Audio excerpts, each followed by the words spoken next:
Hey guys, welcome back to another episode of Deep Dive with Tiffany and myself, Stephen.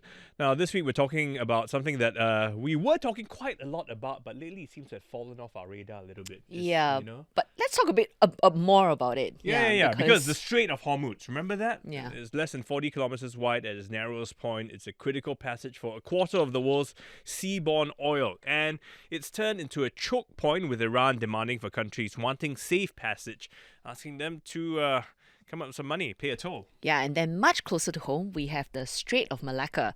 It's the world's busiest shipping lane with only 3 kilometers at its narrowest point.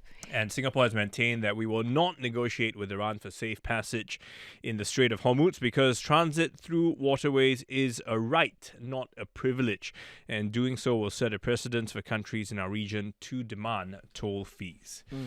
But I guess as the world becomes more uncertain and fractured, I guess the question is how long can we stick to this principle, and why does it matter so much for a small country like us here in Singapore?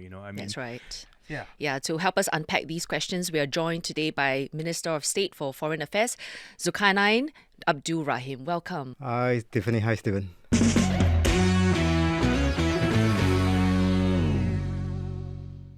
Okay, let's set the scene again for those who aren't quite up to speed. As of 11th May, when we're recording, that's today, there are 2 competing blockades at the Strait of Hormuz run by the US and Iran.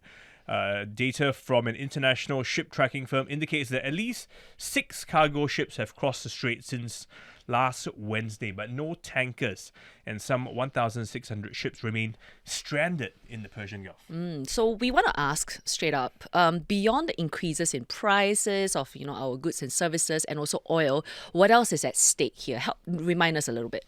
Well, actually, whatever happens in the far side of the world will always affect Singapore.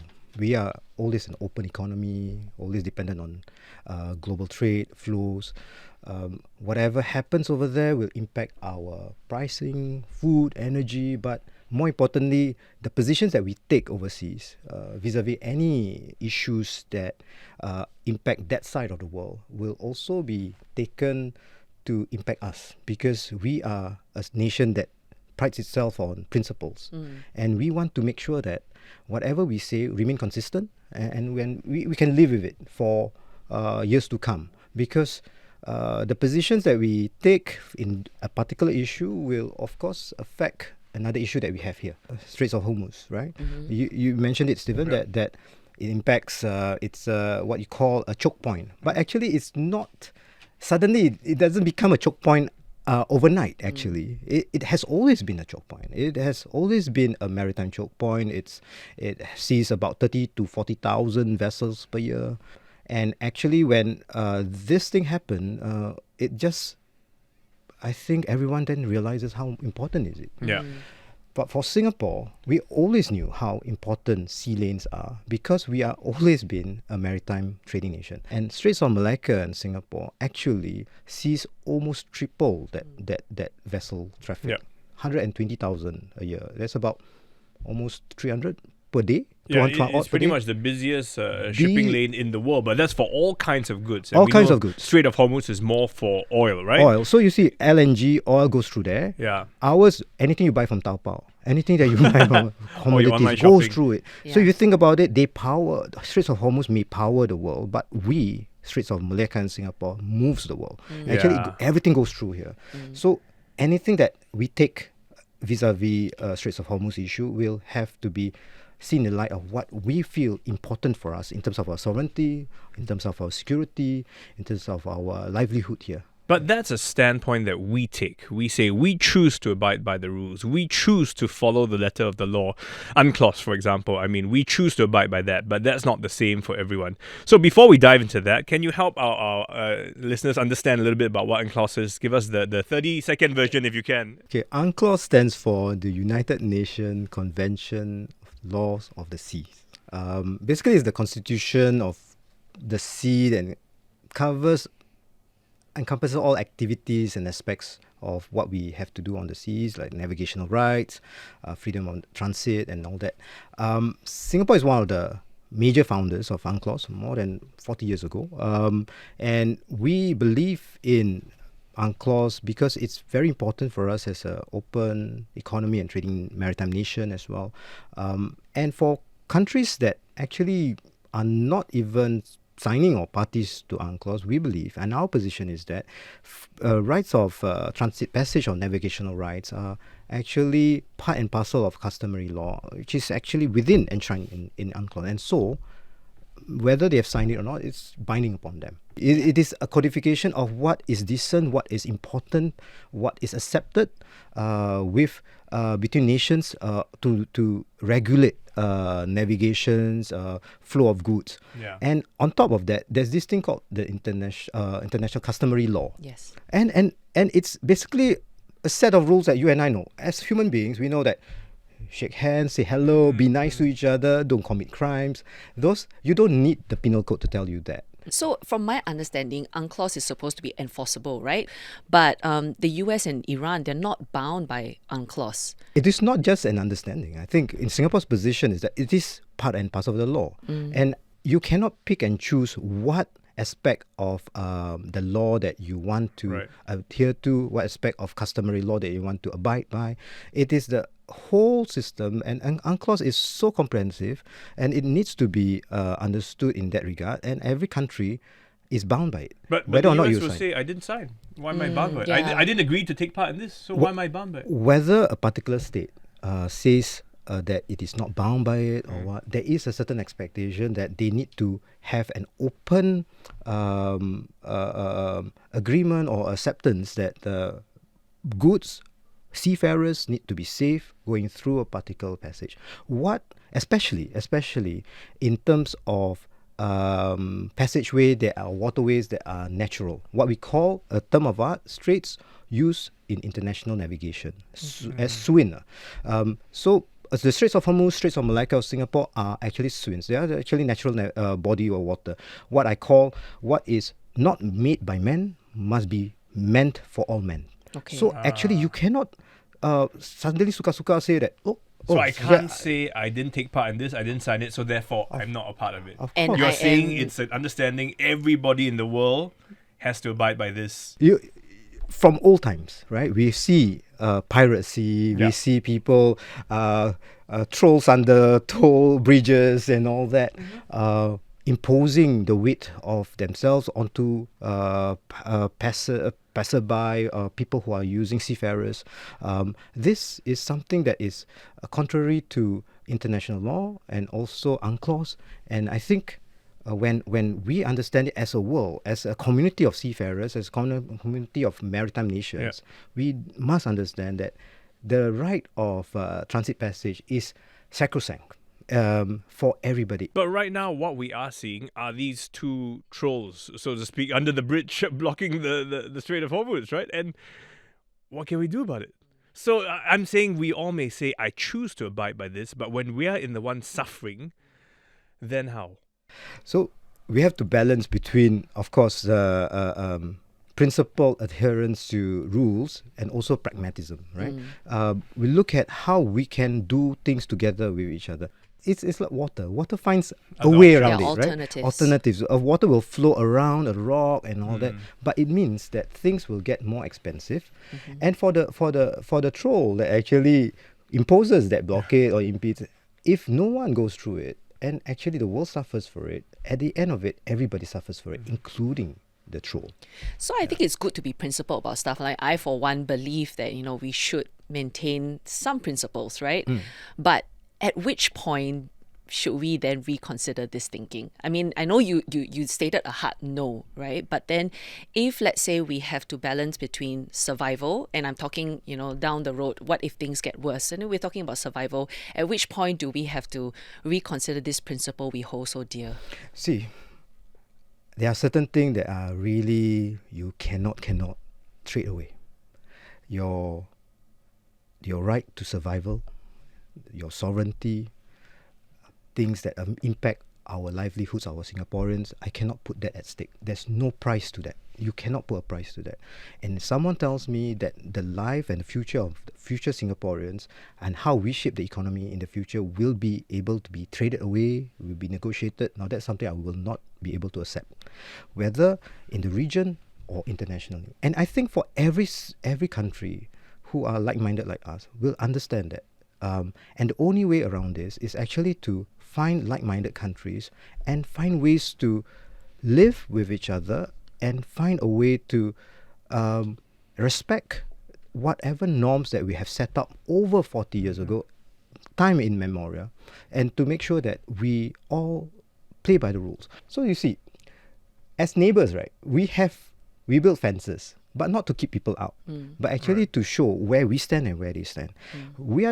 I'm the sort of person who actually stops at the red light, even though there's no traffic, right? You should. I think you should. red Yeah, light. yeah. I mean- But the giveaway line, let's. Even though there's no traffic and even though there's no camera Right. looking at us. Yeah. But that's a reflection of who we are as a people, Okay. and we want everybody to abide by that. And I think to look at ways, we are not neutral for the sake of being neutral, right? Or we are not really self-absorbed in terms of our interests. We're not team sitting on a fence. We are Team Singapore. Yeah. Anything that advances Singapore's interests, we need to push for that, and to have this notion of free right of passage is very important, because 120,000 vessels, as I said, go through Singapore. But then now that like Malaysia and Thailand, they're negotiating the safe passage through the Strait of Hormuz, are we looking at like a critical number of how many states would consider before we also decide that like, yeah, maybe we should join our neighbours? Now it's easier to hold out because we are among the larger number of countries, the majority. But if everybody starts negotiating, everybody starts doing their side deals, and they're saying, okay, Singapore, you didn't make a deal, you don't get anything. And Then at we'll some be point like in time, we'll be like... The little kid that nobody wants to play with. Well, that's not going to happen anytime soon. Okay. Because the state of play right now, of course, no one can guarantee any safe passage anyway. And the slippery slope that we are on is that the moment you negotiate, the moment you trade away, the moment you put a price tag on it, it means that your principles can be bought, can be traded, Yep. can be paid off, right? So the moment that we do that, we are not going to have a position of strength to start from. But how long can we hold out? Well, that all depends on the state of the world. Yeah. So, and that is why multilateral forums, negotiations with like-minded partners, to make sure that the oceans four talk to everyone else, and by and large, the not just maritime nations, trading nations, shipbroking companies, PNN clubs, they all understand, the shipping industry understand that this is important, and they are by and large, the majority are with us, are with UNCLOS. And it's not just about sticking to the rules for the rules' sake. It's because that set of rules are important and it works. It works for many, many decades, and it should work in the future as well. And beyond that, we are also working with our the littoral states in our region, our neighboring countries as well, on cooperative mechanism, on our traffic separation scheme, or what we call TSS. Yeah, think of it like a super highway code, right? Who keeps to the left lane, who keeps to the right lane, and these are vessels coming in forth. And if you think about it, there's so many players out there, so many people who will go through the Straits of Hormuz, will go through the Straits of Malacca and Singapore. And if there is a price, there is a blockade, there is a kind of a toll to be paid, the water will find its way around us. And what will that mean? It will be difficult for us to continue as a trading nation, open economy. And this issue, Straits of Hormuz, as Stephen, you mentioned, it has always been a choke point, but everyone's thinking the unthinkable. Now, what if that happens to us? The question now is, do we panic and everybody run for himself or herself, each country for itself, or do we then still maintain this compact of law, of rule-abiding nations, of making sure that we don't break away and cause further fragmentations in the global economy? So we do have diplomatic talks with our neighbours to say, hey, this is our principle, and we would prefer if you don't do that in the Strait of Hormuz because that will impact our region. Are these the talks that we usually would have with our neighbours? For our neighbours, we have always had constant understanding, and basically our joint statement to say that such imposition or impediment on rights of transit passage would be contrary to international customary law and UNCLOS. And we also have agreements within our region here, Straits of Malacca and Singapore, to allow for movement of trades and goods. And there's always that agreement. And we are always working together for not just the trade flowing of vessels, but actually environmental impact, safety of seafarers as well. But all this only works if everyone agrees to play by the rules. Right? If after a while you're the only kid playing by the rules and everybody else is out doing their own thing, then it doesn't make sense. So I guess the question is, at which point do we need to start worrying? Because right now things are bad, but they could drag on maybe 1 year from now if we have this conversation where countries are saying, I am really tapped out. I am so desperate. I need to make this work. They would maybe start negotiating because it's survival of the people in their country, right? Well, first, I think that's a hypothetical that's quite won't happen, because it is not a case where the world will be drained out of supplies. The supply will come, whether it is from the west, whether it's from another route. It's just a price point. In Singapore, we want it to be more affordable for our people. We have, of course, our support packages coming our way. We have diversified energy resilience agreements with other countries. We're not just getting energy from the Middle East, we're getting it from Mozambique, from Australia and all that. So we are getting there.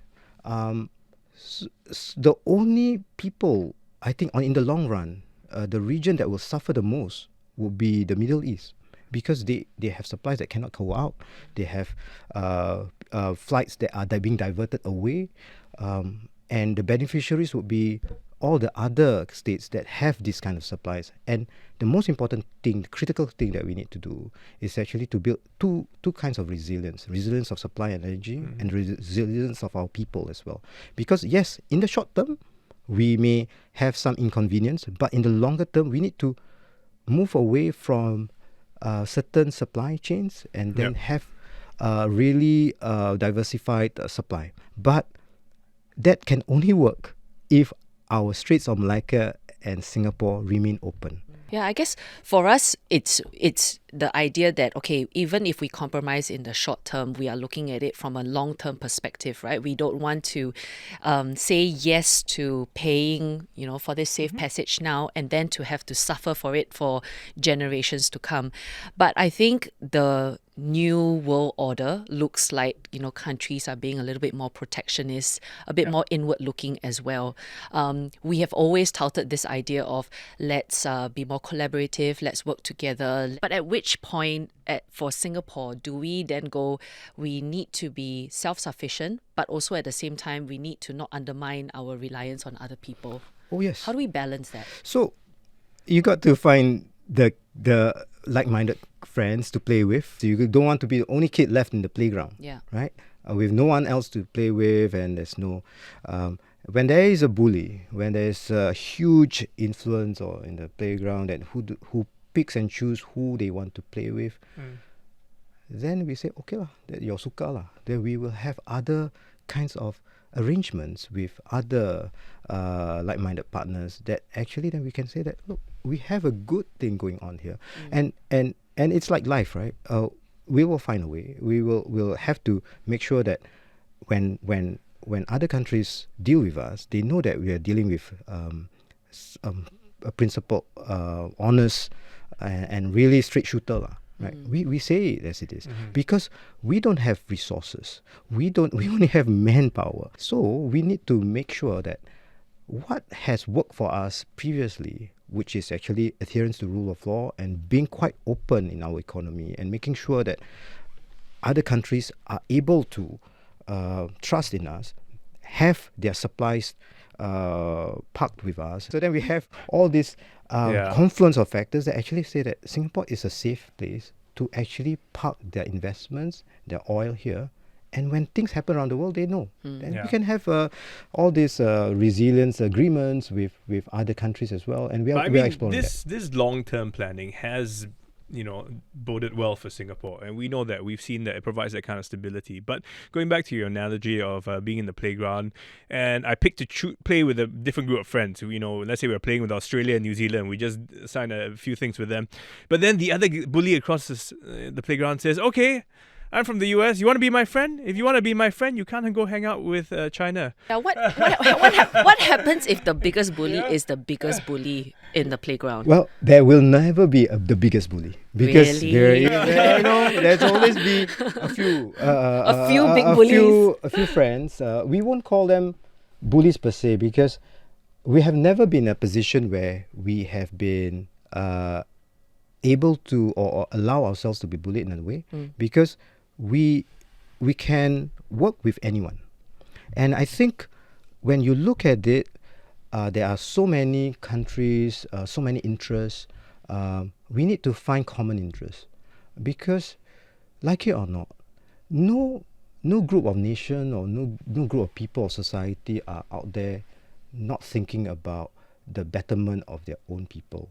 And if we have a value add to that country, and it is for the betterment of both our peoples. And I'm pretty sure that we can strike some commonality. But one thing that we always make a stand on is the fact that we don't pick a side, right? Because we want to make sure that everyone is still friendly. I would think we always say we don't pick a side. We don't say that. Okay. We don't say that. We pick a side. Okay. And it's our side only. Right, okay. Yeah, but if we don't pick countries, right? So if let's say, for example, like US and China, we don't pick, either one or the other, correct? Because we don't have to. Friends. Yeah, we don't have to. We pick what is in our interest. Let's say, because you see, the Singapore people don't want us to be sitting on the fence. And also don't want us to be Team A or Team B. Singaporeans expect us to be Team Singapore, to sit with Singaporeans, to say that and explain to Singaporeans that this is important for Singapore and Singaporeans. And sometimes the positions that we take will upset Team A or Team B, right? But who cares about that? Because my prerogative, my mandate is for the Singapore people. So Iran has already said that the Strait of Hormuz will never go back to status quo, right? And they have also drafted a law that would permanently ban Israeli vessels, deny transit to nations deemed hostile by their alliance with the US. Now, if access to Hormuz depends on which side you're on, then what is our consideration now? I mean, of course, we want to be Team Singapore, but how do we react in a situation like that? Well, we do have to go back to the first principle, which is we will not be able to trade away, negotiate away our principles, which will then impact us or affect us to the positions that we want to be taken in the Straits of Malacca and Singapore. If the same thing happened here, we want it to be open. We don't want to be blockaded. We don't want to depend on the highest bidder and pay through our noses in order to get supplies to Singaporeans. And we want the world to understand that, and we want the world to stand with us if that happens to us. Yeah. And that's why it's existential. And the moment we start to say, never mind, this one, give one time only. Yeah. One time only. It's like eating belacan, You eat, one time. After you eat again and again. So it's really, really cannot. I mean, there is a red line. There is, and I truly believe other countries understand that, and it is a matter of, yes, if Iran says that Strait of Hormuz will not be open, the trade flows will find its way. Yeah. There are other plans by the neighbouring states to do other mechanisms by which they can transport oil, transport goods to other parts of the world. But it might be costly. And put it this way. If they hold out like that for the next few years, we're going to find alternatives, and everybody else will learn to survive in other ways. Are we also looking for alternatives, to make sure that we don't